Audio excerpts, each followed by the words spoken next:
Hummingbird Tales. From my terrace, I would watch hummingbirds flash by like lightning bolts, heading toward the bush in front of our house and the small gardens of neighboring homes. I loved watching them.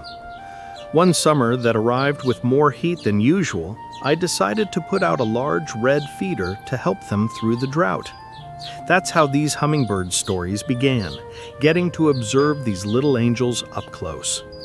There are 5 rufous hummingbirds, 4 males, constantly playing an endless game of tag, and one smaller, coquettish female who owes her name to the color of her tail feathers, so important for the aerial acrobatics she loves. Her name is Redtail. 2 of the males visit rarely, just refueling before continuing their journey. I think they're trying to start families elsewhere. There's Weathervane, a fellow who never has a fixed direction or any sense of urgency, and Astro, possibly the highest flying member of his species ever. The largest is a wise paternal hummingbird who stands guard from his watchtower above the sugar water feeder, making sure no other tribes come to drink what the great flower reserves for his family. He likes being called by his nickname, the Chief, and never tells anyone his real name, believing it would cost him respect in the community. When he was born, his parents had built their nest in a walnut shell, and he was their first little chick. Seeing how tender and tiny he was, they called him Sweetie. The last of the 5 is the Chief's son, quite large, but not as big as his father.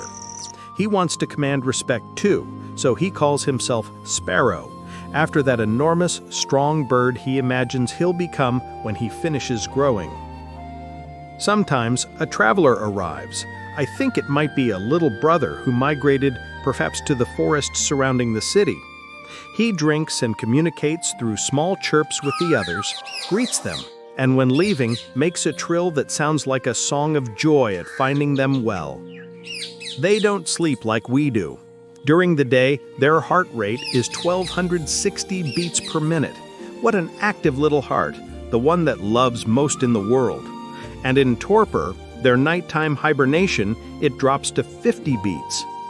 When entering torpor, hanging upside down from a branch, they conserve 95% of their energy, allowing them to survive until dawn when they can feed again. In the morning, it takes them a while to stretch and wake up, and they immediately need breakfast. When they arrive and the feeder is empty or nearly so, they get very stressed. "Where's my food?" and complain to the chief that the great flower is broken.